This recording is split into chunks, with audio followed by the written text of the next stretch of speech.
Hello friends, আমি পিয়ালি আবার চলে এসেছি আপনাদের সামনে একটা নতুন রান্নার রেসিপি নিয়ে। আজকে আমি যে রেসিপিটা করব সেটা অবশ্যই হেলদি এবং টেস্টি, রোজকার মতো। এটা আমার চ্যানেলে এটাই আমার মেন এম বলতে পারেন, যে এটাই আমি মেন রাখতে চাই। তো সেই যে রান্নাটা আজকে আমি করব, তার জন্য প্রথমে যে মশলাগুলো আমি একটু ড্রাই রোস্ট করে নিয়েছি সেগুলো হচ্ছে গোটা এলাচ, গোটা লবঙ্গ, আর হচ্ছে গিয়ে দারচিনি, আর ধনে, গোটা জিরে, আর একটুখানি মৌরি। এই টোটালটা আমি একটু ড্রাই রোস্ট করে নেব। ড্রাই রোস্ট করে আমি মিক্সিতে পেস্ট করে নেব।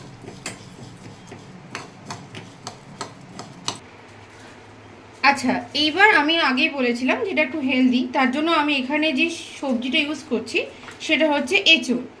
এঁচোড় আর আলু আমি আগে থেকেই সেদ্ধ করে খুব ভালো করে স্ম্যাশ করে নিয়েছি। আপনারা চাইলে এটাকে আপনারা মিক্সিতে বা সেদ্ধ করার পর শিলনোড়াতেও বেটে নিতে পারেন। এটা খুব ভালো করে যেন এটা হয়ে যায়, ম্যাশটা হয়। আচ্ছা, এর মধ্যে আমি বেশ কিছু মশলা অ্যাড করবো, করে খুব সুন্দর করে মেখে নেব।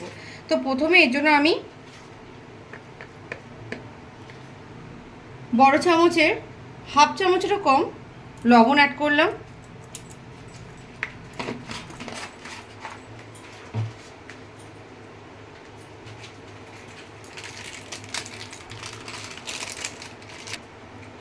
অ্যাড করলাম হাফ চামচের মতো জিরের গুঁড়ো,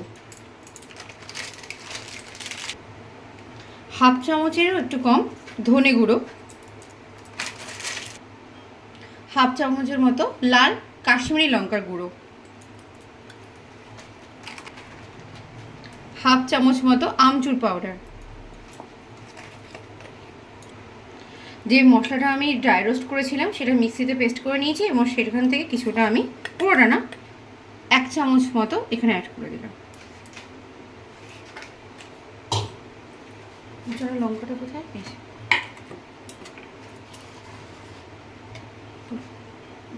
এবার আমি এখানে 2টো কাঁচা লঙ্কা কুচিয়ে নিয়েছিলাম, সেটা দিয়ে দিলাম। আপনারা আপনাদের টেস্ট অনুযায়ী লঙ্কা ব্যবহার করবেন, এটা পুরোপুরি অপশনাল। এখানে আমি বেসন দিচ্ছি। বেসনটা কিন্তু আপনাদের পরিমাণ মতো দিতে হবে। যতটা পরিমাণ এঁচোড় বা আলুটা আপনি সেদ্ধ করছেন, ঠিক সেই বুঝে 4 ভাগের 1 ভাগ মতো আপনাকে বেসন দিতে হবে। বাইন্ডিংয়ের জন্য এটা সাহায্য করবে। পরে আবার লাগতে পারে। এর জন্য আমি নারকেল কুড়িয়ে রেখেছিলাম, একটা ছোট সাইজের পুরো একটা নারকেল আমি কুড়িয়ে রেখেছিলাম।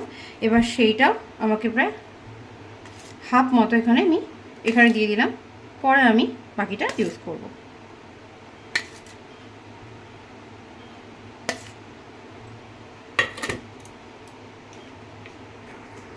আচ্ছা, এখানে আমি 50 গ্রাম মতো পনির গ্রেট করে নিচ্ছি। তবে এটাও বলে দিচ্ছি, পনিরটা শুধু টেস্টের জন্য, এটা কিন্তু এসেনশিয়াল না। আপনারা চাইলে এটা স্কিপও করতে পারেন, পুরোপুরি অপশনাল এটা। সমস্ত ইনগ্রিডিয়েন্টস আমার মেশানো হয়ে গেছে। এবার আমি এটাকে ভালোভাবে মেখে নেব। এটার জন্য কিন্তু আপনাদের কোনো জল লাগবে না।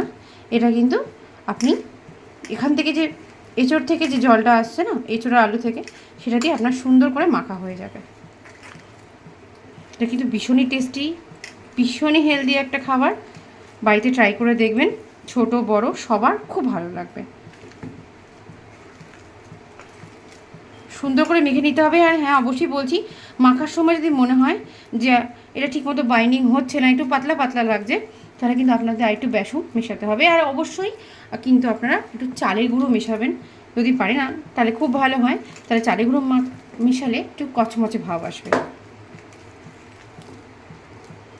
আমি এখানে কোনো চালের গুঁড়ো মেশাইনি, তবে বলে রাখলাম 4 ভাগের 1 ভাগ চালের গুঁড়ো আপনারা মিশিয়ে নেবেন। তাহলে খুব ভালো হবে আর মুচমুচে হবে।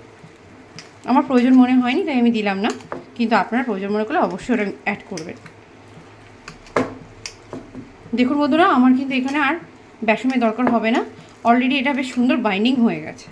কিন্তু আপনাদের যদি মনে হয় আপনারা কিন্তু অ্যাড করে নেবেন, সেটা আপনারা নিজেরা বুঝে নেবেন।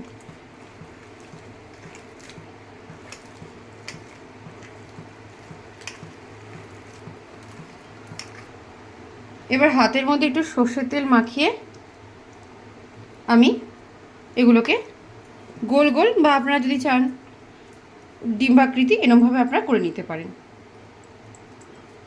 নিজেদের সুবিধা মতো আপনারা আপনাদের এইগুলোর সাইজগুলো করে নেবেন।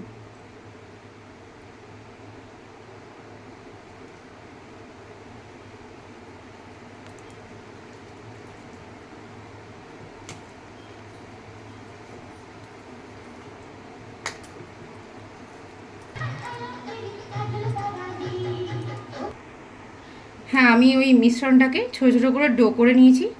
এগুলো ছোট বা বড় সেটা আপনাদের ইচ্ছে অনুযায়ী করবেন। আচ্ছা, এইটা করার পর এবার আমি এটার উপর একটুখানি আটা ছিটিয়ে দেবো। আটা বা ময়দা যে কোনো কিছু ছিটিয়ে দিলেই হবে। আমি এখানে আটাই ব্যবহার করছি, কারণ তাহলে এটা সহজে ভাঙবে না, এর জন্যই আর কি। জাস্ট একটুখানি আপনাদের আটা ছিটিয়ে নিতে হবে।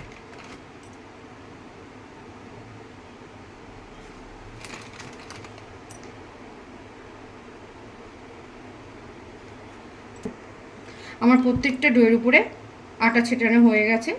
এবার জাস্ট আমি যখন এটাকে ভাজবো তখন এটার উপরে একটু করে মাখিয়ে নিয়ে আমি তেল গরম করে তারপর কড়াইতে দেবো। আমি আপনাদের ভেজে দেখাচ্ছি। কড়াইতে আমি 4 চামচ মতো সর্ষের তেল নিয়ে নিয়েছি। এইবার আমি এক এক করে এই ডোগুলোকে এর মধ্যে ছেড়ে দিচ্ছি। এই সময় কিন্তু গ্যাসের ফ্লেমটা অবশ্যই লো রাখবেন।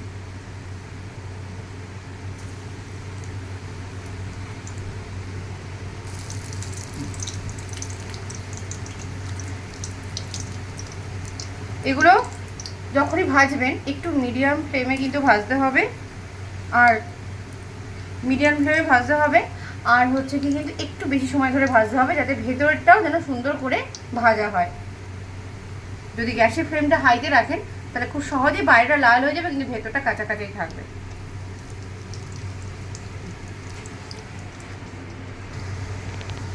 হ্যাঁ, দেখুন আমার এগুলো সম্পূর্ণ লাল লাল করে ভাজা হয়ে গেছে। এবার আমি এক এক করে এগুলোকে তুলে ফেলছি। এগুলোকে কিন্তু একটু বেশি সময় ধরে আপনাদের ভাজতে হবে লাল লাল করে।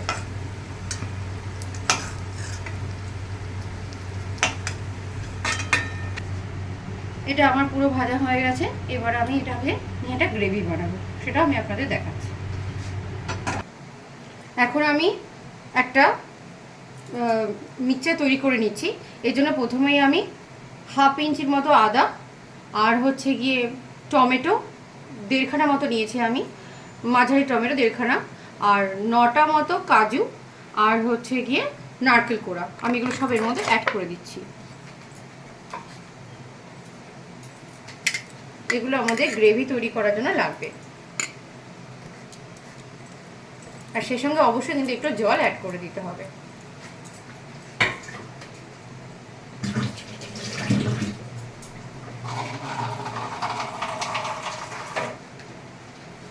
আমি এখানে একটু জল অ্যাড করে দিলাম, আর সেই সঙ্গে অ্যাড করে দিলাম 2টো লঙ্কা।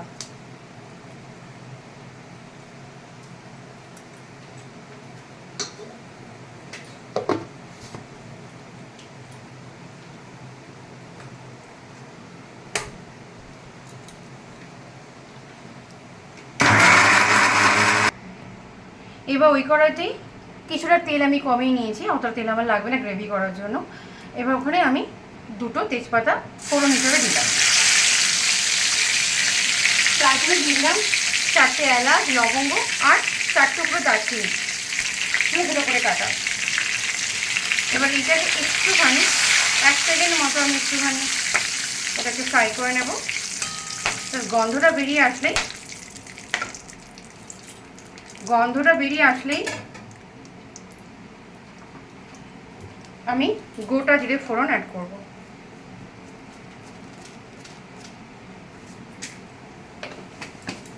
গোটা জিরে ফোড়ন আমি এখানে 1 চামচ মতো নিলাম, নিয়ে হালকা করে একটু ভেজে নিলাম।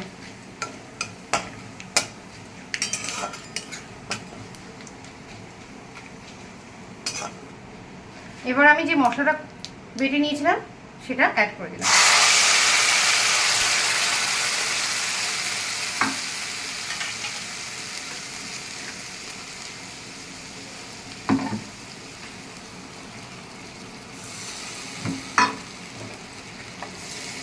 এই মশলাটা দিয়ে আমি কিছুক্ষণ কষাবো।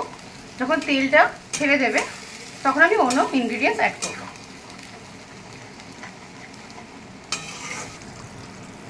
দেখুন অলরেডি আমার মশলা থেকে তেল ছেড়ে দিয়েছে, তাই এখানে আমি আর বিশেষ কিছু মশলা অ্যাড করব না। আমি এখানে হাফ চামচ মতো কাশ্মীরি লঙ্কা গুঁড়ো অ্যাড করে দিলাম। আপনারা চাইলে এখানে অন্য জিরে গুঁড়ো বা ধনে গুঁড়ো অ্যাড করতে পারেন, কিন্তু যেহেতু অলরেডি আমার ভাজা মশলার মধ্যে ওটা রয়েছে তার জন্য আমি আর অন্য কিছু অ্যাড করলাম না। এবার আমি ডাইরেক্ট ভাজা মশলাটা অ্যাড করে দিচ্ছি।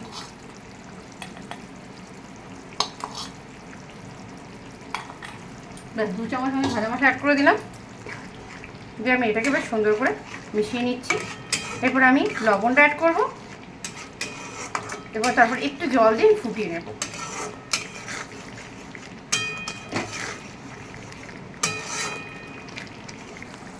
অলরেডি আমার গ্রেভিটা ফুটে উঠেছে। এবার আমি এক এক করে বড়াগুলোকে আমি এর মধ্যে দিয়ে দেবো। এটা দিয়ে কিন্তু বেশিক্ষণ রাখবেন না, জাস্ট 1 মিনিট মতো রেখে আপনারা তুলে নেবেন, মানে গ্যাসের ওভেনটা বন্ধ করে দেবেন। এই সময় গ্যাসের ফ্লেমটা একদম মিডিয়ামে রাখবেন।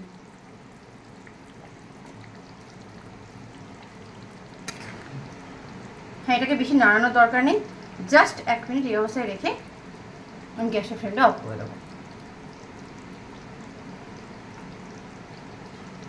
তাহলে আমার রান্না সম্পূর্ণ হয়ে গেল, আর গন্ধ আর স্বাদ দুটোই খুব অতুলনীয় হয়েছে। আপনারাও বাড়িতে অবশ্যই এটা চেষ্টা করবেন। আমার আজকে এই রেসিপিটার নাম অলরেডি আপনারা বুঝেই ফেলেছেন, এঁচোড়ের কোপ্তা, যেটা স্বাস্থ্যকর এবং ভীষণ টেস্টি খেতে। যারা বাচ্চারা যারা খেতে চায় না তারাও কিন্তু এইভাবে রান্না করে দিলে ওরা ভীষণ মজা করে খাবে। তাই অবশ্যই আপনার বাড়িতে ট্রাই করবেন এবং আপনাদের গুরুত্বপূর্ণ মন্তব্য আমাকে কমেন্টের মাধ্যমে জানাবেন। আর ভালো লাগলে প্রচুর প্রচুর লাইক করবেন, শেয়ার করবেন আর সাবস্ক্রাইব করে দেবেন আমার চ্যানেলটাকে। আর নিচে রাখা বেল আইকনটাকে প্রেস করতে ভুলবেন না, যাতে সবার আগে ভিডিও নোটিফিকেশনগুলো আপনারা পেতে পারেন। ঠিক আছে, তাহলে আজকের জন্য বাই।